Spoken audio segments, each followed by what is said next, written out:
Inspector గారి అమ్మాయి రెండవ భాగం. ఇద్దరు విజయవాడ వచ్చారు. ఇంట్లో ఎవ్వరూ లేరు. మా అమ్మేది అని ప్రశ్నించింది ప్రభ వంటావిడని. వైజయంతి నర్సింహంలో మీ నాన్నగారిని చేర్చి 2 రోజులైంది అంది వంటావిడ. ఇంతలో రుసరుసలాడుతూ కృష్ణవేణి వచ్చింది. అమ్మ, నాన్నగారికి ఎలా ఉంది అని ప్రశ్నించింది సూర్యప్రభ ఆదుర్దాగా. గంట క్రితం చనిపోయారు. నిన్ను పెళ్లి చేసుకున్న ఆ దుర్మార్గుడే చంపేశాడు. వీడే హంతకుడు. పో ఇక్కడి నుంచి వెళ్ళు అని కేకలు వేసింది. పూనకం వచ్చిందానిలాగా. ఆ మాట వింటూ తుళ్ళిపడ్డాడు ప్రసన్నకుమార్. ఏమిటత్తయ్య గారు, ఏమిటి మీరు మాట్లాడుతున్నది? మీరంటున్నది నాకేమీ అర్థం కావటం లేదు అన్నాడు నిదానంగా ప్రసన్నకుమార్. ఏమిటి అని మెల్లగా అడుగుతున్నావా? ఏమీ అర్థం కావటం లేదా? అవును, నీకెలా అర్థమవుతుంది? మా ఇల్లు సర్వనాశనం చేశాక అని అడిగింది కృష్ణవేణి. ఏమిటమ్మా, ఆయనేం చేశారు? నాకేమీ అర్థం కావటం లేదు, చెప్పమ్మా అని ప్రశ్నించింది సూర్యప్రభ. ఏమిటా, ఆయన చేస్తున్న వ్యాపారం అంతా మీ ఆయన కొనేశాడు. ఈ ఇల్లు రాయించుకున్నాడు. మాకు చిప్ప చేతికిచ్చాడు. నిన్ను కూడా బేరంలో పెట్టి బలవంతంగా పెళ్లాడాడు. ఇంకేం చేయాలే అని రౌద్రంగా అడిగింది కృష్ణవేణి. అమ్మా, ఆయన అటువంటి వారు కారమ్మా. ఎప్పుడు అటువంటి పనులు చెయ్యరు అమ్మా. ఆయన్ని అలా అనొద్దు, నేను వినలేను. ఆయన చాలా మంచివారు, నీకు తెలియదు అంది ప్రభ మాటలు విన్న ప్రసన్నకుమార్ ఎంతో సంతోషపడ్డాడు. అయితే ఆ మాటలు విన్న కృష్ణవేణి కోపం ఆకాశానికి అంటుకుంది. అవునే, నీకందరూ మంచివారుగానే కనిపిస్తారు. నీ కళ్ళకి నేనొక్కదాన్నే చెడ్డదాన్ని. ఆయనతో పాటు నేను కూడా పోతే బాగుండు అంటూ రాని ఏడుపు ఎత్తుకుంది కృష్ణవేణి. ఎందుకమ్మా అలాంటి మాటలని మమ్మల్ని బాధ పెడతావు? నువ్వు ఆయాసం తెచ్చుకుంటావు. ఆయన నీకేం చేశారు అని బాధగా అడిగింది. అవునే, నీ కళ్ళకి అందరూ మంచివాళ్లుగా కనబడతారని నీకు ముందే చెప్పానుగా. చక్కటి సంబంధం అంటూ మురిసి బోర్లా పడి ఆయన నీకు గొంతు కోశారు అంటూ ఇంకా ఏదో అనబోతుండగా ప్రసన్నకుమార్, ఎందుకత్తయ్యా మీరు అట్లా అంటారు? నేనేం చేశానని చెప్పండి. అనవసరంగా మీరు మాటలు ఎందుకలా వరుసగా బాణాల్లా వదులుతారు? ఎవరు కోసారు మీ అమ్మాయి గొంతు అని ప్రశ్నించాడు కలగజేసుకుని. అబ్బో, నీ తీయటి కబుర్లకి నేనేమీ లొంగిపోనులే. పొంగి బోర్లా పడ్డారుగా తండ్రి కూతుళ్ళు. చాలే, ఇంకా ఏదో మాట్లాడడానికి వచ్చాడండి అంది కృష్ణవేణి. అత్తయ్య, ఎందుకలా మాట్లాడి నన్ను మరింత బాధ పెడతారు అని ప్రశ్నించాడు. ఇంకా చాలేవయ్యా నీ మాటలు. ముందు బయటికి నడు. ఐసే ఫస్ట్ యూ గెట్ అవుట్ అంది కృష్ణవేణి. ఇంకా ఎదురుగా తన భర్త కనబడితే తల్లి మరీ పేటరేగిపోతుందని గ్రహించిన సూర్యప్రభ, ఏమండి, కాసేపు మీరు అలా తిరిగి రండి, ఈలోగా ఆవిడ శాంతిస్తుంది అంది ప్రభ, నేను చెప్పేది నువ్వన్నా విను. మీ నాన్న వ్యాపారం చితికిపోయింది. 35,000 అప్పు మిగిలింది. ఇల్లు వ్యాపారం నేను కొన్నాను. 40,000 ఇచ్చాను. అప్పులు తీర్చుకున్నాడు. 5,000 వాడుకుంటున్నాడు. నేనేమీ అక్రమంగా ఆస్తి రాయించుకోలేదు. పడిపోయిన వ్యాపారాన్ని నేను కొన్నానంటే మరో 25,000 పెట్టుబడి పెట్టి దానిని తిరిగి నడుపుదామనే కదా. ప్రభా, దీనికి మీ అమ్మగారు అపార్థం చేసుకుంటున్నారు. నువ్వు కూడా నన్ను అపార్థం చేసుకుంటే అది నీ కర్మ. నేను రాత్రికి రాను, హోటల్లో ఉంటాను, ఉదయం వెళ్ళిపోతాను. మీ నాన్నకు కర్మ అవి పూర్తి అయ్యాక కలుస్తాను, నిన్ను తీసుకువెడతాను. ఎవరైనా అడ్డం వస్తే చంపేస్తాను. నా సంగతి తెలియకుండా మాట్లాడకండి అని రంకెలు వేసి వెళ్ళిపోయాడు. సూర్యప్రభ స్థాణువులా కూర్చుండిపోయింది. చివరికి ప్రసన్నకుమార్ లేకుండానే మామగారి అంత్యక్రియలు జరిగిపోయాయి. ప్రసన్నకుమార్ వెళ్ళిపోయాక కొంచెం ముఖం విప్పడిన కృష్ణవేణి లోపలంతా ఏదో వెతుకుతూ వచ్చింది.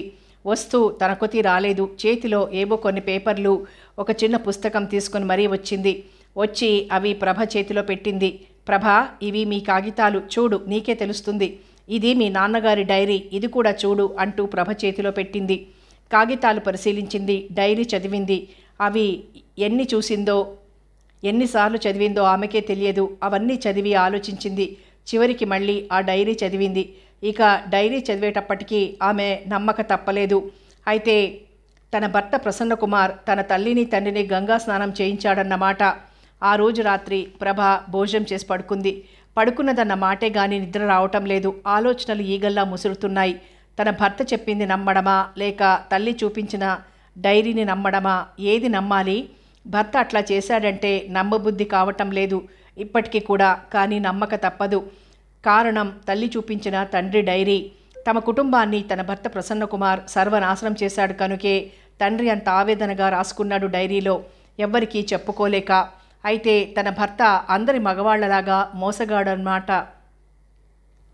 కొందరు స్త్రీలను మోసం చేస్తారు, మరికొందరు ఆమె తండ్రిని తల్లిని మోసం చేస్తారు. తన భర్త మొదట పని చేయకపోయినా రెండో పని చేశాడు. ఏమో ఆ పని చేయడని నమ్మకం ఏమిటి? తన తల్లిదండ్రులను ముంచినట్టే తనని ముంచొచ్చుగా. బాబోయ్, ఈ మగవాళ్లను అస్సలు నమ్మకూడదు. ఇక్ష్వాకుల కాలం నాటి నుండి ఈనాటి వరకు మగవాళ్ళు ఆడవాళ్లను మోసం చేస్తున్నారు, చేశారు కూడా. ఇప్పుడు అంతే. అట్లా ఆలోచిస్తుంటే గోడ గడియారం 1 గంట చూపించింది. లేచి ఫ్యాన్ ఇంకొంచెం స్పీడ్గా పెట్టుకొని పడుకుంది ప్రభ. వెంటనే నిద్ర పట్టింది. తెల్లవారక లేచింది ప్రభ. అప్పటికి గడియారం 7 గంటలు చూపిస్తోంది. గబగబా లేచి దంతధావనాది కార్యక్రమాలు పూర్తి చేసుకుని స్నానం చేసి టిఫిన్ కాఫీ తీసుకుని కూర్చుంది. వస్తానన్న భర్త ఆ రోజు రాలేదు. ఇట్లా నిమిషాలు గంటలుగా, గంటలు రోజులుగా, రోజులు వారాలుగా మారాయి. వెళ్ళిన 15 రోజులకి అతను వచ్చాడు. అతను రావడమే తడవుగా బయటే నిలబెట్టి, మనం కాపురం చేయొద్దు, విడిపోదాం, నేను లాయర్తో మాట్లాడతాను, విడాకులకి కోర్టులో దరఖాస్తు పొందుతున్నాను అంది ప్రభా కర్కశంగా చూస్తూ. తెలివి తక్కువగా మాట్లాడకు. ఇప్పుడు ఆస్తి కోసం నిన్ను పెళ్లాడలేదు. ఆస్తి పోయిందని నిన్ను విడిచిపెడతానని నేనేం అనలేదు. నేనేమైనా వ్యభిచారం వంటి తప్పులు చెయ్యలేదు. నువ్వు డైవర్స్కు పెట్టే దరఖాస్తులు శతవిధాలా ప్రతిఘటిస్తాను. తెలుసా? మామూలుగా వస్తావా రావా? మీ జీవితం ఫాయికి ఏమీ భంగపడదు, యథావిధిగా సాగుతుంది. కాదని నాతో రానంటావా? నీ గతి, మీ అమ్మ గతి ఏమవుతుందో ఆలోచించుకో అన్నాడు తీక్షణంగా. ప్రభ నిర్లక్ష్యంగా తలెగరేసింది. మగాడు తోడు లేనంత మాత్రాన ఆడవాళ్లు బతకలేరనుకోవడం శుద్ధ తెలివి తక్కువ. మా గతి ఏమీ అయిపోదు, నిక్షేపంగా బతకగలం పెడసరంగానే జవాబిచ్చింది ప్రభ. అయితే సరే, నేను వెడుతున్నానంటూ బయలుదేరాడు ప్రసన్నకుమార్. కొత్తగూడెం ఒక్కడు వెళ్ళిపోయాడు ప్రసన్నకుమార్. అతని మనసంతా కలతబారిపోయింది. ప్రభతో కాపురం చేసింది 3 నాళ్ల ముచ్చటైంది. సరిగ్గా 4 నెలలు. ఈ 4 నెలల దాంపత్యంలో తనెంతో ఆనందాన్ని అనుభవించాడు. ఆ ఆనందం అలాగే కలకాలం నిలుస్తుందని అనుకోవడం తన భ్రమ అయింది. చివరికిలా చేస్తుందనుకోలేదు ప్రభ అనుకుంటూ చింతాక్రాంతంగానే కాలం గడపసాగాడు. అనుకోని విధంగా పులిమీద పుట్రలా మరో బాధొచ్చి పడింది అతనికి. గలగలా పారే గోదావరి ఎందుకో ఆగ్రహించింది. వరదల రూపంలో ఆ గోదావరి విజృంభించింది. కనబడిన చెట్లని, చేమలని, ఇళ్లని, వాకిళ్లని తనలో కలుపుకుంటూ ఊళ్ళని ముంచివేయసాగింది. ఆ ముంచివేయడంలో ప్రసన్నకుమార్కి అంతా పట్టింది బంగారం చేస్తున్న కలప అడితిని కూడా బలి తీసుకుంది. భద్రాచలం నుంచి రాజమండ్రి వరకు అతనికి ఉన్న కలప వ్యాపారమంతా బూడిదైపోయింది. ఇంటికి రానని ప్రభ మొండికెత్తడం, వ్యాపారమంతా దెబ్బతినడం, వీటిల్తో అతని మనసు పూర్తిగా విరిగిపోయింది. పేపర్లో గోదావరి వరదల విషయం చదివి క్షణం మాటలు రానిదైంది ప్రభ. మంచి పని జరిగింది, చేసినవి ఎన్నడూ ఎక్కడికి పోవు అంటూ కృష్ణవేణి అనడం స్పష్టంగా విన్నది ప్రభ. లాయర్ ద్వారా విడాకులకి ప్రయత్నిస్తున్నప్పటికీ ఆమెకి ప్రసన్నకుమార్ వ్యాపారం నష్టపోవడం బాధగానే తోచింది. ఆ విధవతో నీకేమిటి, పోనీ విడాకులు పుచ్చుకుంటే నీ బతుకు నువ్వు బతకలేకపోవు అంది కృష్ణవేణి. కానీ పద్మనాభరావు ఊరుకోలేదు. ప్రసన్నకుమార్ని పలకరించి ప్రభని చూడటానికి పనిగట్టుకునొచ్చాడు. ఏమిటి, నువ్వు ఇక్కడే ఉన్నావా అప్పటినుంచి, లేకపోతే మళ్ళీ వెళ్ళొచ్చావా అని అడిగాడు ఏం ఎరగనట్లే. నేను వెళ్ళలేదు తాతయ్య, అప్పుడు నాన్న పోయిన దగ్గర నుంచి ఇక్కడే ఉన్నాను అంది తల వంచుకుని. మీ నాన్న పోయి 3 నెలలు రేపటికి. ఇన్నాళ్ళాయే, మీ ఆయన దగ్గరికి ఎందుకు వెళ్ళలేదు అని అడిగాడు. నేను ఇంక అతనితో కాపురం చేయదలుచుకోలేదు, విడాకులు ఇస్తాను. ఎందుకని? మా నాన్న చావుకు కారకుడు ఆయన కనుక. నువ్వు చాలా అపోహపడుతున్నావు. అతను అలాంటివాడు కాదు. నేను అలాగే అనుకున్నాను తాతయ్య ముందు. కానీ నాన్న డైరీ చదివాక అతనెంత కపటో అర్థమైంది. ఏది ఆ డైరీ, ఇలా తీసుకురా చూస్తాను. ప్రభ లోపలికి వెళ్ళి బీరువాలో భద్రంగా దాచిన డైరీ తీసింది. అది అంతా చదివాక పద్మనాభరావు, ప్రభా, ఇదంతా శుద్ధ అబద్ధం. నీ సవతి తల్లి బలవంతంగా మీ నాన్న చేత రాయించింది. మొదటి నుంచి ఆమెకి ప్రసన్నకుమార్ని నువ్వు పెళ్లి చేసుకోవడం బొత్తిగా ఇష్టం లేదు, అందుకే ఇలా రాయించింది. మీ వ్యాపారం అంతా ప్రస్తుతం నా చేతిలో ఉంది. మీ నాన్న చేసిన అప్పులన్నీ ప్రసన్నకుమార్ తీర్చేశాడు. ఆ డైరీ అన్ని అబద్ధాలే, నువ్వు నమ్మకు అన్నాడు పద్మనాభరావు గట్టిగా. ఆ మాట వినేసరికి మతిపోయింది ప్రభకి. నా మాట విను, ఇవన్నీ లేనిపోనివి ఊహించుకొని అనవసరంగా మనస్తాపం తెచ్చుకొని నిక్షేపం లాంటి సంసారం వదులుకోమాకు. వెళ్ళి అసలే వ్యాపారంలో నష్టం వచ్చిందని దిగులు పడుతున్న అతన్ని ఓదార్చడం నీ ధర్మం. పద్మనాభరావు చాలాసేపు నచ్చజెప్పిన మీదట వెళ్ళడానికే నిశ్చయించుకుంది ప్రభ. తనిప్పుడు కోర్టుకు వెళ్లాలన్నా చాలా కాలం ఆగవలసిన పరిస్థితి. వెళ్ళి అతన్నే ముఖాముఖిన అడిగి తేల్చుకోవడం మంచిది. నేను వెడుతున్నానమ్మా అంటూ కృష్ణవేణి దగ్గరకు వచ్చి చెప్పింది. వెళ్ళడం దేనికి అంది. వెళ్ళి విడాకుల సంగతి తేల్చుకొస్తాను అంటూ బట్టలు సర్దుకొని బయలుదేరింది. ప్రభ వెళ్ళేసరికి గది తలుపులు దగ్గరకు వేసి ఉన్నాయి. తలుపు నెట్టింది. ఎవరు అని అడిగాడు మంచం మీద పడుకున్న ప్రసన్నకుమార్. నేను ప్రభని. ప్రభా, ఎందుకొచ్చావు? నువ్వు విడాకులు ఇస్తానన్నావు. ఇక నీకు నాకు కుదరదు. నేను ప్లీడర్తో మాట్లాడతాను. అదేం లేదు, నేను ఇంక ఇక్కడ మీతో కలిసి ఉండాలని వచ్చాను. అక్కర్లేదు పెడసరంగా అన్నాడు ప్రసన్నకుమార్. మీరు అక్కర్లేదన్నంత మాత్రాన పోయేది కాదు. రేపు మీ అబ్బాయి నాన్న కావాలంటాడు తల వంచుకుని అంది ప్రభ. ఆ మాట విని చకితుడై ప్రభని పరికించి చూశాడు. కడుపు ఎత్తుగా కనిపిస్తోంది. బాబు కోసం నాతో రాజీకొచ్చావా? నిజం గ్రహించాను, అందుకే వచ్చాను. ఇప్పుడు గ్రహించావు, బాగానే ఉంది. రేపు మళ్ళీ నీ మనసు మారకుండా ఉంటుందని గ్యారెంటీ ఏమిటి? గ్యారెంటీ ఇస్తా. అయితే ఇకపై నువ్వు ఎన్నడూ మీ పుట్టింటికి వెడతాననకూడదు. మీ సవతి తల్లి చెప్పేవన్నీ నిజమని నమ్మి నన్ను తూలనాడకూడదు. వెళ్ళను, మీరు వెళ్ళమన్నా వెళ్ళను అంది ప్రభా స్థిరంగా.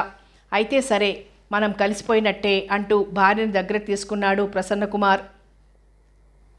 విజయరాఘవన్ చేతిలో నవల పూర్తి అయి టేబుల్ మీదకి వచ్చేసరికి తెల్లవారుజామున 2 గంటలైంది. మల్లిక ఎప్పుడు నిద్రపోయిందో అతనికి తెలియదు. మంచం మీద ఒరగగానే నిద్రొచ్చింది విజయరాఘవన్కి. అతను గుర్రు పెట్టి నిద్రపోసాగాడు. గోడ గడియారం 3 గంటలు కొట్టింది. ఇదేనండి ఇల్లు, నా స్నేహితుడు చెప్పాడు అన్నాడు వేలాయుధం. సరే అయితే లోపలికి ప్రవేశిద్దాం అన్నాడు కేఆర్ దాసు. తన టూల్ బాక్స్లోంచి ద్రావకం తీశాడు వేలాయుధం. గాజు కిటికీ అద్దాలపై పోశాడు. గరకు కాగితంతో రాశాడో ఏం చేశాడో అద్దం ఊడొచ్చింది. చెయ్యి లోపల పెట్టి లోపల గడియ తొలగించి లోపలికి ప్రవేశించాడు. వేలాయుధంతో పాటు దాసు కూడా లోపలికి వెళ్ళాడు. ఇంతలో బొయ్ బొయ్యమంటూ 2 కుక్కలు మొరుగుతూ ఆ గదిలోకి వచ్చాయి. ఇన్స్పెక్టర్ విజయరాఘవన్ మంచం పక్కనే ఉన్న టేబుల్ నుంచి రివాల్వర్ తీసుకోవడం, లేచి లైట్ స్విచ్ ఆన్ చేయడం ఒకేసారి జరిగాయి. వేలాయుధం స్నేహితుడు జయరాం ఆ ఇంట్లో ఎవరూ లేరని చెప్పాడు. ఇప్పుడు రివాల్వర్తో ఇన్స్పెక్టర్ విజయరాఘవన్. అతని కంటే భయంకరంగా 2 బుల్డాగ్లు అదే పనిగా మురుగుతూ మీదికొచ్చాయి. వేలాయుధాన్ని చూసిన ఇన్స్పెక్టర్ విజయరాఘవన్ మండిపడుతూ, ఎరా రోగ్, క్రిందటిసారి చోరీకి 6 నెలలు జైల్లో ఉన్నావు, చాలేదు. మళ్ళీ నా ఇంటికి దొంగతనానికి వచ్చావు. ఇతనెవరు? సూటు, హ్యాటు, బూటు కూడా ధరించాడు అని అడిగాడు దాసుని చూసి. హై క్లాస్ థీఫ్ సార్ అంటూ దాసు వైపు చూసి, సార్, మీరు ఇనుప బీరువా బద్దలు కొట్టిన బ్యాంకు పేరు, మీరు నగలు అపహరించిన రాణిగారి పేరు చెప్పండి అన్నాడు Velayudham. Very much please to meet you అన్నాడు Dasu. You both meet in my office. I will talk to you there అన్నాడు విజయరాఘవన్ దాసు వంక చూస్తూ. ఓకే అంటూ దాసు నవ్వాడు. ఇంతలో చడీ చప్పుడు లేకుండా మల్లిక వచ్చింది. వస్తూనే ఆమె దృష్టి దాసు మీద పడింది. వెనక ఏదో సన్నగా చప్పుడవడంతో చూసిన దాసు కళ్ళు అప్రయత్నంగా మెరిశాయి. ఆమె అతన్ని గుర్తించిన దానిలా చిన్న చిరునవ్వు విసిరింది. ఆనాడు ఓడలో కనిపించిన సుందరి, చిరునవ్వుల చిన్నారి తిరిగి ఈనాడు కనిపించిందనుకున్నాడు మనసులో. ఓడ ప్రయాణం బాగుందా అని అడిగాడు దాసు. ఈయనే డాడీ, నాకు ఓడలో కనిపించింది. నా ఫోటో కూడా తీసుకున్నారు. ఫోటో కాపీ తెచ్చారా సార్ అంది మల్లిక. ఇదిగో నా జేబులోనే ఉంది అంటూ జేబులోంచి ఇచ్చి, మీ చిరునామా, మీ పేరు కూడా తెలియక ఆలస్యమైనందుకు మన్నించండి అన్నాడు దాసు. అతనెవరు డాడీ అంది వేలాయుధాన్ని చూపిస్తూ. వీడు వేలాయుధం, కేడి నెంబర్ 1 పాకెట్ థీఫ్. వీడు చాలాసార్లు పట్టుబడ్డాడు అన్నాడు విజయరాఘవన్. మరి ఇతను మన కిటికీ తలుపులు వేలాయుధం తీస్తుంటే పట్టుకోవడానికి వచ్చిన పెద్ద మనిషి అయి ఉంటాడు అన్నాడు విజయరాఘవన్. ఎగ్జాక్ట్లీ. మిమ్మల్ని మరోసారి కలుసుకోవడానికి వీలుంటుందా అని అడిగాడు దాసు. స్థిమితంగా ఉన్నప్పుడు వచ్చి కలుసుకోవచ్చు అన్నాడు విజయరాఘవన్ ముభావంగా. సార్, అక్కడ తుంపర పడుతుంటే మేము ఇక్కడికి తలదాచుకోవడానికి వచ్చాం అన్నాడు వేలాయుధం. అయితే తుంపర పడుతుంటే మాత్రం కిటికీ ఊచలు తీసేసి లోపలికి ప్రవేశించడం చట్ట వ్యతిరేకం అన్నాడు విజయరాఘవన్. అది నిజమే, కానీ నేను సర్వసాధారణంగా ఇతనిలాంటి చిన్న కేటుగాళ్లకు తోడ్పడను. బ్యాంకులో దోపిడీ, పెద్ద పెద్ద రాణీల నగలు దొంగతనాలు తప్పితే చిన్నవాటిని అసలు ఆయన కన్నెత్తి చూడని మహానుభావుడు అన్నాడు వేలాయుధం. మిస్టర్, మీరు వేలాయుధం నా ఆఫీస్కు ఉదయం రండి, అప్పుడు మాట్లాడుకుందాం. అప్పుడు మీతో మాట్లాడతాను. నా ఆఫీసు వేలాయుధంకి బాగా తెలుసు. డాడీ, ఆ దొంగ నిన్ను గాయపరచలేదు కదా అంది మల్లిక. నేనున్నానుగా, వాడిని హడలుగొట్టాను అన్నాడు దాసు. నా దగ్గర రివాల్వర్ ఉందిగా తల్లి, నాకేం భయం లేదు అన్నాడు ఇన్స్పెక్టర్ విజయరాఘవన్.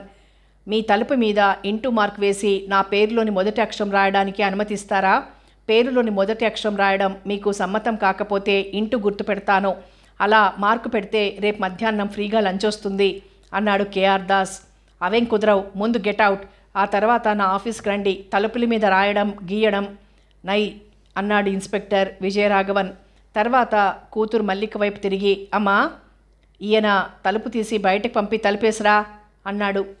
ఎందుకు చిట్టి తల్లి కంఠశ్రమ, మేము వచ్చిన దాన్నే వెళ్ళగలం అంటూ వేలాయుధం కేసు చూశాడు. వేలాయుధం అది చూసి గభీమని కిటికీలోంచి బయటికి దూకాడు. దాసు కూడా అదేవిధంగా అవలీలగా కిటికీ గుండా బయటికి దూకి వెనక నుంచి గుడ్ నైట్ టాటా అంటూ ఆ ఇన్స్పెక్టర్ విజయరాఘవన్కు అతని కూతురు మల్లికకు వెనక్కి తిరిగి చెయ్యి ఊపి ఇంటికి చక్కా పోయాడు. వేలాయుధం వాడి దారిన వాడింటికి చక్కా పోయాడు. హైదరాబాద్ బషీర్బాగ్లో ఒక కోట లాంటి భవనం ఉంది. దాని బురుజులు చుట్టూ ఉన్న కందకము చూసి అది చాలా యుద్ధాలు చూసిందని అనుకుంటారు. అది పూర్వం రాజా ఆఫ్ వెల్దుర్తి వగైరా ఎస్టేట్ల అధినేత శ్రీ రాజా సూర్యగోపాల రామకృష్ణ ప్రసాద్ బహదూర్ జమీందార్ వారి హయాంలో నిత్య కళ్యాణం పచ్చ తోరణంలా కళకళలాడుతూ ఉండేది. నిత్యం కనీసం 30-40 మంది అతిథులు భోజనం చేసేవారు. రాజుగారికి పందెపు గుర్రాలుండేవి. వాటితో ఆయన బొంబాయి, కలకత్తా, పూనా, మద్రాసులు తిరుగుతుండేవారు. వాటి మీద వచ్చే గెలుపు డబ్బు వాటిని పోషణ వ్యయంతో చేసి జమా వేసి చూస్తే నష్టమే తేలేది. ఆయన కుమారుడు మాధవరావు షేర్ మార్కెట్ను బాగా స్టడీ చేశాడు. Share market, stock exchange, speculation చేశాడు.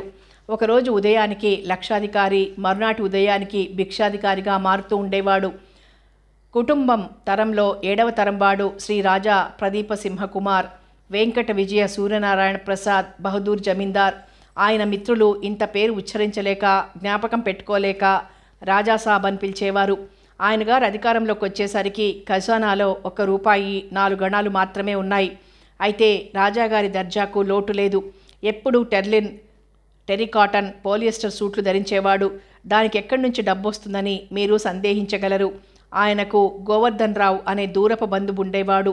వరుసకు మేనమామవుతాడు. ఆయనకు డబ్బు తక్కువ, ఆశ ఎక్కువ. ఆయన 9-6 నెలలతో హైదరాబాద్ వచ్చాడు.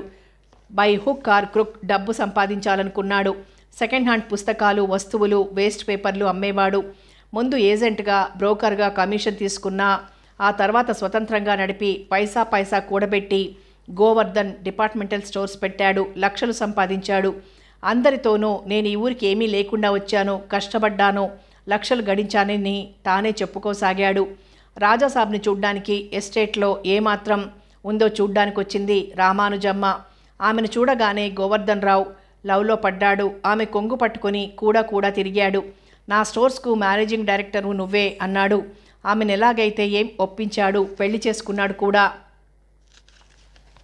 అయితే ఆవిడ అందగత్తే కానీ ఆమె నోరు పెద్దది. అంటే అనకాపల్లి అంబరు దాకంతా ఉంటుందని అనుకునేరు. నోరు సైజు మామూలుగానే ఉంటుంది కానీ గయ్యాళి. ఆమె నోటికి జడిసేవాడు గోవర్ధన్ రావు. అతనొక్కడే కాదు, ఆమెతో పని ఉన్న వారందరూ జడిసేవారు. ఆనాడు ఆదివారం మద్రాసు నందనంలో ఇన్స్పెక్టర్ విజయరాఘవన్ ఇంటికి కేఆర్ దాసు, వేలాయుధం చోరీకి వెళ్ళి సంవత్సరమైంది. కిటికీ దగ్గర నిలబడి బయట రోడ్ వైపు చూస్తున్నాడు గోవర్ధన్ రావు. అయితే రోడ్ మీద జనాభా కేసు చూడటం లేదు.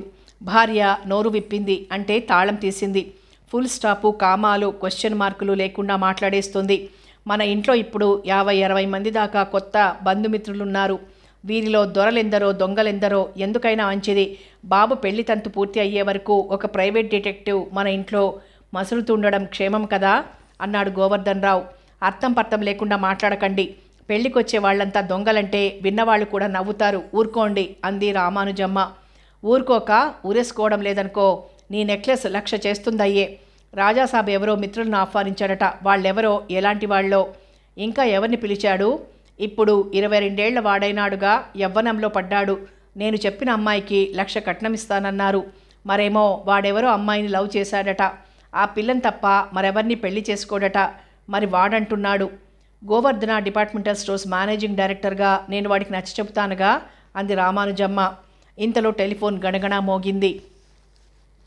ఎవరో పిలిచారంటూ గోవర్ధన్ రావు హాల్లోకి వెళ్ళాడు. ఫోన్లో మెసేజ్ అందుకుని లెటర్ ప్యాడ్ తీశాడు. శ్రీ కామేశ్వరరావు గారికి, క్రిందటి బుధవారం మీతో మాట్లాడాను, గుర్తుండవచ్చు. రేపు నమ్మకస్తుడు, చొరవ, ధైర్యం గల ఒక డిటెక్టివ్ని పంపండి. డిటెక్టివ్ పని చెప్పొద్దనండి. నాకు సెక్రటరీగా వచ్చానని చెప్పమనండి. నేను స్వయంగా అతనితో మాట్లాడి అన్ని ఏర్పాట్లు చేస్తాను.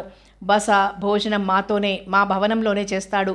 నేను ఉదయం 9:30 వరకు ఇంట్లోనే ఉంటాను. గోవర్ధన్ రావు అని రాసి ఉత్తరం కవర్లో పెట్టి అంటించి స్టాంపులు అతికించి నౌకరుకు పోస్ట్లో వెయ్యమని పంపాడు.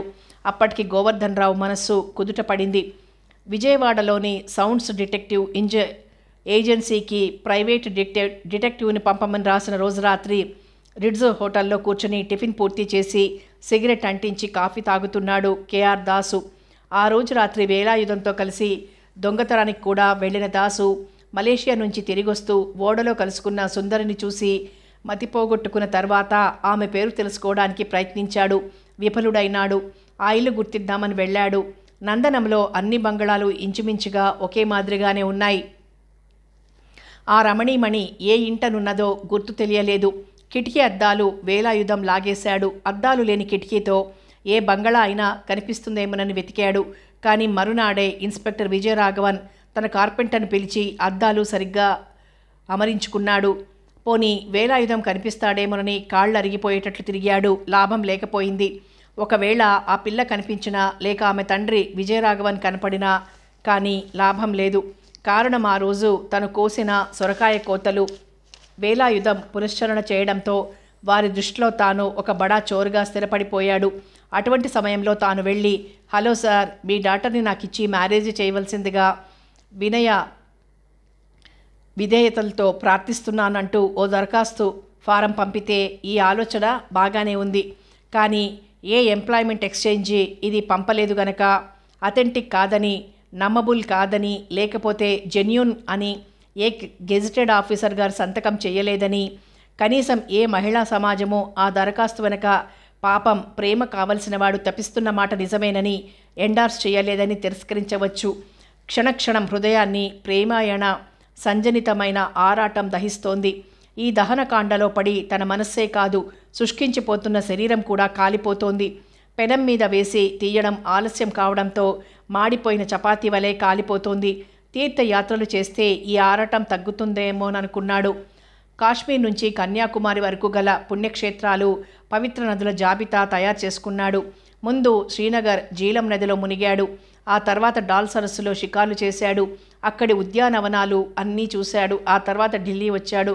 హృషికేశ్, హరిద్వార్, బద్రీనాథ్, కేదార్నాథ్లు చూశాడు. దక్షిణాన ధనుష్కోటి దగ్గర సముద్రంలో మునిగాడు. రామేశ్వరం, మదురై, శ్రీరంగం వగైరా పుణ్యక్షేత్రాలు దర్శించాడు. కావేరిలో మునిగాడు.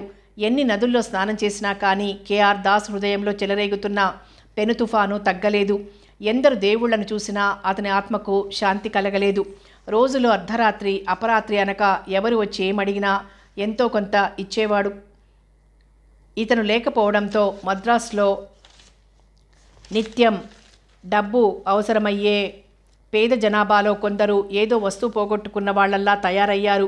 కొందరు నిజంగా బయటికే ఒకరికొకరు చెప్పుకునేవారు ఈ విధంగా, అయ్యో బ్యాంక్ అయినా కొన్ని గంటలు మాత్రమే ఉన్న డబ్బు ఇస్తుంది, కానీ ఈ మానవుడే మహానుభావుడు, లేదనకుండా ఎంతో కొంత ఉచితంగానే ఇస్తాడు. అలాంటి ఆ మహాత్ముడు జాడ కూడా తెలియకుండా పోయాడే అని వాపోయేవారు. చివరికి ఒకానొక ఉదయం నాంపల్లి స్టేషన్లో రైలు నుంచి దిగాడు. అది ఏ పేటో తెలియకుండానే హిమాయత్ నగర్కి వెళ్ళాడు. గదులు, మడత మంచాలు అద్దెకివ్వబడుననే బోర్డు చూసి ఒక లాడ్జింగ్ హౌస్లో బస చేశాడు. ముందు స్నానం చేశాడు. బట్టలు మార్చుకుని సాయంత్రం దాకా ఆదమర్చి నిద్రపోయాడు. రిడ్జ్ హోటల్కి వెళ్ళాడు. గైడ్లో పేరు చూసి అక్కడ పలహారాలు ఆరగిస్తున్న వారు సిటీలోని ఎలైట్ అని గ్రహించాడు. తనకు పక్కనే ఉన్న టేబుల్ గాక దాని పక్కన ఉన్న టేబుల్ దగ్గర ఒక 20-23 ఏళ్ల యువకుడు, ఒక నడి వయస్కురాలు, ఒక అందాల బాల కూర్చుని టిఫిన్ తీసుకుంటున్నారు. అంతవరకు అతనికి కేరింతాలే దాసు దృష్టిని ఆకర్షించాయి. డ్రెస్ చూస్తే ఆ యువకుడు చాలా ఖరీదైనవి ధరించాడు. వెయిటర్ కాఫీలు అందించి టిప్పు కనీసం ఈ దర్జా పురుషుడు ₹1 అయినా ఇవ్వకపోతాడని అనుకున్నాడు. ప్లేట్లో ఉన్న బిల్లునంతా చూడగానే ఆ యువకుని ముఖం వివర్ణమైపోయింది. బహుశా బిల్లులో కనిపించిన మొత్తం ఆ యువకుని జేబులో లేకపోయి ఉండాలని, అదే ఆ వివర్ణతకు కారణమని వాళ్ల వంకే చూస్తున్న సూక్ష్మ బుద్ధి గల కేఆర్ దాసు గ్రహించడానికి అట్టేసేపు పట్టలేదు. వెంటనే ఒక కాగితం తీసుకుని my dear friend, I am at your service అని రాసిన చీటీని వెయిటర్కిచ్చి ఆ యువకుని చేతికి ఇవ్వమన్నాడు. అది చూడగానే ఇంతింతై వటుడింతై అన్నట్లు బిల్లు చూడగానే కుచించుకుపోయిన ఆ యువకుని ముఖం కలవరేకుల్లా వికసించింది. వెంటనే దాసు కూర్చున్న టేబుల్ దగ్గరికి వచ్చాడు. 50 రూపాయల నోటు పర్సులోంచి తీసి అతని ముందుంచాడు. థ్యాంక్ యూ, రేపు రిటర్న్ చేస్తాను. చాలా క్లిష్టమైన సిచ్యుయేషన్ నుంచి సేవ్ చేశారంటూ వెళ్ళిపోయాడు. ఆ తల్లి కూతుళ్ళు ఇద్దరూ కలిసి 14 రూపాయల వరకు ఏం తిన్నారో చెప్పమా అని తనలో తనే ఆశ్చర్యపడుతూ ఆ బిల్లు చెల్లించి వారిద్దరిని ఇంటికి పంపించి వేశాడు. ఆ రాత్రి చీకటి పడ్డాక షికారుగా కేఆర్ దాసు హుసేన్ సాగర్ వైపు నడిచాడు. Hello, we meet here again అంటూ పలకరించాడు రాజాసాబ్. దాసు తన 50 తిరిగిస్తాడేమోనని అనుకున్నాడు. కానీ అటువంటి పొరపాటు ఆ యువకుడేమీ చెయ్యలేదు సరికదా. అగ్గిపెట్టిస్తారా అంటూ జేబులోంచి ఒక సిగరెట్ తీసి నోట్లో పెట్టుకున్నాడు. దాసు అగ్గిపెట్టి అందించాడు. అక్కడ బండి మీద పచ్చిక పైన ఒకడు పడుకొని కొంచెం కదిలాడు. అబ్బా, వెన్నెల కాంతిలో ఈ హుసేన్ సాగర్ నీళ్ళెంత స్వచ్ఛంగా మెరుస్తున్నాయి. ఏమిటి, ఇందాకటి నుంచి నేను మీ పక్కనే నిలబడున్నాను. ఏదో ఆలోచిస్తున్నట్లు కనబడుతున్నారు. ఏమిటి మీ మనసును తికమికపడుతున్న సమస్య అని అడిగాడు రాజాసాబ్. సమస్య అని నవ్వి, నాకు ఏడాది క్రితం అప్రయత్నంగా ఓ అమ్మాయి కనిపించింది. ఆమె తన ఇంటికి పోతూ నా మనసును కూడా లాక్కుపోయింది. ఆమె కోసం వెతికాను, కనిపించలేదు. అప్పటి నుంచి ఏదో అశాంతి, ఎంతో ఆవేదన. శాంతి కోసం దేశమంతటా తిరిగాను, కానీ అది లభించలేదు. ఇంకా విదేశాలకు వెడితే ఏమైనా ఈ బాధ తగ్గుతుందా? విదేశాలు అంటే పశ్చిమ దేశాలకు మధ్య ప్రాచ్య దేశాలకా? ఎక్కడిది అన్నది ఒక సమస్య. సరే, ఈ సమస్యలతో సతమతమవుతున్నారు. ఆమె ఉండే చోటు, ఆమె పేరు కూడా తెలియదా? తెలియదు. ఉనికి గుర్తులేదు, పేరు తెలియదు. మన ఇద్దరం ఒకే బండిలో ప్రయాణం చేస్తున్నామన్నాడు రాజాసాబ్. మీ బాధేమిటి అని ప్రశ్నించాడు దాసు. నేను ప్రేమించినది ఒక అమ్మాయిని. మా మామయ్య అత్తయ్య పెళ్లి చేస్తానన్నది మరొక అమ్మాయి. మీ మామను ఎదిరించే ధైర్యం లేదా? ధైర్యం లేకపోలేదు. చెప్పాలంటే అది ఒక పెద్ద కథ. నేను బషీర్బాగ్లో మా ఇంటికి పోవాలి. మీ బస్ ఎక్కడా? రమేష్ లాడ్జింగ్ హౌస్లో ఉంటున్నాను. అది హిమాయత్ నగర్లో ఉంది. మీరు కాలినడకన పెడతారా, టాంగాలో పెడతారా? దేవుడిచ్చిన 2 కాళ్ళుండగా కుంటివాడేలా టాంగా ఎందుకు? చల్లగా ఉంది, నడిచే పెడతాను. సరే, అంతవరకు మీకు తోడుగా వస్తాను. అక్కడ ఆలోచిస్తాను. బస్సు, టాంగా, రిక్షా లేదా దేవుడిచ్చిన కాళ్ళు. ఆయన ఆర్డర్ ప్రకారం లాడ్జీ చేరుకుంటాను. ఇద్దరూ నడిచి బషీర్బాగ్ సమీపిస్తుండగా ఒక టీ స్టాల్ కనిపించింది. ఆటో రిక్షా డ్రైవర్లు, టాంగా డ్రైవర్లు టీ తాగుతున్నారు. మనం కాస్త టీ తాగుదామా అని అడిగాడు రాజాసాబ్ దాసుని. తాగుదాం అన్నాడు దాసు. ఇద్దరు టీ క్లబ్లోకి వెళ్ళారు. టీ అన్నాడు రాజాసాబ్. వెయిటర్ 2 కప్పులతో టీ పోసి ఇచ్చాడు. అది తాగుతుండగా ఎవరో ఒక వ్యక్తి వచ్చాడు. హాల్లో టీ తాగుతున్న జెంటిల్మ్యాన్కు నా మనవి, ఒక పేదవాడికి మీలో దాన ధర్మాలు అంటే నమ్మకం ఉన్న వారెవరైనా కాస్త టీ ఇప్పించి కాస్త పుణ్యం సంపాదించుకొనవలసింది. అటువంటి వారెవరూ లేరా అన్నాడు. మాకు పరలోక పుణ్యం నైరే జాన్ అన్నారు చాలామంది. ఒరే అబ్బి, ఆగు, ఇదిగో 5 రూపాయలు, నీకు కావలసిన టీ తాగు. బిస్కెట్లు నంజుకుంటూ టీ తాగి నా దగ్గరకు రా, నీతో చాలా మాట్లాడాలన్నాడు దాసు. ఆ వ్యక్తి ఎవరో కాదు సుమా, వేలాయుధం.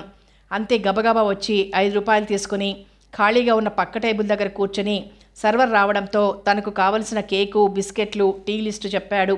సర్వర్ బిస్కెట్లు, కేకులు, టీ తెచ్చి వేలాయుధం టేబుల్ మీద పెట్టి వెళ్ళిపోయాడు. అప్పటికి రాజాసాబ్, కేఆర్ దాసు టీ తాగడం పూర్తి చేశారు. మిస్టర్ దాసు, నా అడ్రస్ మీ దగ్గర ఉంది కదా, రేపు ఉదయం బషీర్బాగ్లోని నా మేడకు రండి. అన్నట్లు మరిచాను. ఇప్పుడు మీరు 5 రూపాయలు ఇచ్చారే, ఆ శిష్యుణ్ణి కూడా తీసుకురండి. నాకు పెళ్ళి అంటున్నారు మా మామ అత్తాను. అయితే మనలో మన మాట. డబ్బులే నా పిల్లనెందుకు, ఏ భాగ్యవంతురాలనైనా చేసుకోమంటుంది మా అత్త. రాజా అన్నది పేరు గొప్ప, ఊరు దిబ్బ లాంటి బిరుదే. ఆ బిరుదు వెనకాల పైసలు మాత్రం శూన్యం. నాకు ఊహ వచ్చేనాటికే ఇంట్లో ఉన్న వెండి బంగారాలని అమ్మేయడమో మార్వాడి కొట్లో తనఖా పెట్టడమో జరిగింది. ఇప్పుడు దయదలిచి మా మామ నాకు ఏ రోజైనా ఓ 10 రూపాయలు ఇస్తే ఖర్చు పెట్టుకోవడం తప్ప మరేమీ లేదు. మా అత్తను మామను కూడా చూడండి. ఈ పెళ్లి కోసం డబ్బున్న పిల్లలందరినీ మా మామ ఆహ్వానిస్తున్నాడు. ఇది చూస్తే వరుడు వధువును ఎన్నుకునే స్వయంవరంలా ఉంది. రేపు సరిగ్గా ఉదయం 10 గంటలకు వస్తారుగా మీరు. 12 గంటల్లోగా రావాలి. మాకు బోయినపల్లిలో మా తాతల నాటి ఇల్లు ఒకటి ఉంది. మరి అక్కడ కానీ పెళ్లి చేస్తామంటారేమో. ఎల్లుండి నా పుట్టినరోజు, నాటకం వేస్తాం. మీరు కూడా ఒక వేషం వేయవలసి ఉంటుంది. విజయవాడ నుంచి నటుడు ఒక ఆయన రావాలి. ఒంట్లో బాగాలేదని రాశాడు. ఆయన రాలేకపోతే మీరే ఆ వేషం వేయవలసి ఉంటుంది. ఇంకా నేను వెడతాను, గుడ్ నైట్ అంటూ కరచాలనం చేశాడు. ఆ తర్వాత టాంగాను పిలిచి వెళ్ళిపోయాడు. తానిచ్చిన 50 రూపాయల ప్రసక్తే రాజాసాబ్ తేలేదు. బహుశా అది ఇంకంతేనేమో అనుకున్నాడు దాసు. రాజాసాబ్ అటు వెళ్ళాడో లేదో పక్కనే చార్మినార్ సిగరెట్ కాలుస్తూ కూర్చున్న వేలాయుధం వచ్చి రాజాసాబ్ ఖాళీ చేసి వెళ్ళిన కుర్చీలో కూర్చున్నాడు. గురు, ఎంతకాలానికి కనిపించారన్నాడు వేలాయుధం ఆనందంగా. నీకోసం చాలా రోజులు వెతికి విసిగి వేసారాను వేలాయుధం. రా, నా లాడ్జికి రా అంటూ టాంగాను పిలిచాడు. టాంగా డ్రైవర్ హిమాయత్ నగర్లోని రమేష్ లాడ్జింగ్ హౌస్కి తీసుకువెళ్ళాడు ఇద్దరిని. మనం ఆ వేళ దొంగతనానికి వెళ్ళామే, పోలీస్ ఆఫీసర్, అతని పేరు తెలుసా అని అడిగాడు కేఆర్ దాస్. విజయరాఘవన్ అండి, పరమ లంచగొండి. మీరేమైనా చెప్తారేమోనని ఆశపడ్డాను. అతని కూతురు పేరు మల్లిక సార్. అదలా కనుక్కున్నావు? అతగాడు ఆమెను పలకరించాడు కదా అండి. మై గాడ్, నేను మర్చిపోయాను. మరి మనం అతనింటికి వెళ్ళిన పేట నందనం సార్. మై గాడ్, ఆ పిల్ల కనిపిస్తుందేమోనని, పోనీ నువ్వైనా కనిపిస్తావేమోనని ఎన్ని రోజులు ఆ ప్రాంతంలో తిరిగామో. చివరికి ఇక మీరిద్దరూ కనిపించరని నిరాశ చేసుకొని దేశాటనం ప్రారంభించి చివరికి ఇక్కడికి తేలానన్నాడు దాసు. నీ పడకెక్కడా అని ప్రశ్నించాడు దాసు. పార్క్లో బెంచి మీద. పార్క్లో ఎందుకు? ఇవాళ రాత్రికి నీ బిచానా ఇక్కడే. రేపు ఉదయం మనం ఒక పెద్ద రాజా ఇంటికి పోతాం, అతడు ఆహ్వానించాడు. నాతో పాటు ఇందాక టీ తాగాడే అతనే. అయితే నీ బట్టలు ఏమీ బాగాలేవు. 2 జతలు తెల్లవారుగానే కొంటాను. నువ్వు గౌరవంగా హుందాగా ఉండాలి. మంచి బట్టలు వేసుకుంటే పెద్ద మనిషిలా ఉంటావు. మనం బ్రతకడం కూడా పెద్ద మనుషుల్లాగే బ్రతకాలి. మనం వెళ్ళే ఇంట్లో వెండి సామాగ్రి, బంగారు నగలు చాలా ఉంటాయి. నువ్వేమీ భ్రమపడకూడదు. పెద్దవాళ్ళ భోజనాలు అయినాక అన్నీ సరిగ్గా ఉన్నాయా లేదా అని చూసుకుంటారు. మనమేమీ తప్పు చేయకూడదంటారా? అదే, ఏమాత్రం ఎంగిలి పడ్డా ప్రమాదంలో పడతాం. మరి మీరు హై క్లాస్ కదా. జ్యువెలరీ ఏమైనా కనిపిస్తే, జ్యువెలరీ కనబడ్డా కక్కుర్తి పడొద్దు. ఇనప్పెట్టెలు పేల్చే ఆక్సీ యాక్ట్రిన్ బ్లో వైపు పారేశాను. ఇక మీదట సంఘంలో గౌరవంగా చలామణి కావాలి. ఆ వృత్తినే వదిలేద్దాం. గౌరవంగా బ్రతకలేమా? ప్రయత్నించి చూద్దాం. నీకు డబ్బుకేమీ లోటు లేకుండా నేనిస్తాను. రా అబ్బి, అవన్నీ మానేద్దాం అన్నాడు దాసు. మీరంతలా హామీ ఇస్తే నేను మాత్రం ఎందుకు కక్కుర్తి పడతాను సార్. జెంటిల్మెన్లా ఎలాగో గడుపుదాం అన్నాడు వేలాయుధం. మరి 10:30 దాటింది, నిద్రపో. అదిగో కూజాలో మంచినీళ్లు. ఉదయం నేను లేచేసరికి నువ్వు స్నానం చేసి రెడీగా ఉండాలి. కాఫీ తాగి రెడీమేడ్ గార్మెంట్ షాప్కి, బట్టల షాప్కి తీసుకుపోతాను. మీరు మట్టిలోంచి మానవుల్ని తయారు చేస్తారు. మీలాంటి వారు కోటికొక్కరే ఉంటారు. మీకు 1,00,000 దండాలు సార్ అంటూ దాసు చూపించిన సోఫా మీద పడుకొని ఫ్యానుగాలికి 5 నిమిషాల్లో నిద్రపోయాడు వేలాయుధం. కథ కొనసాగుతుంది.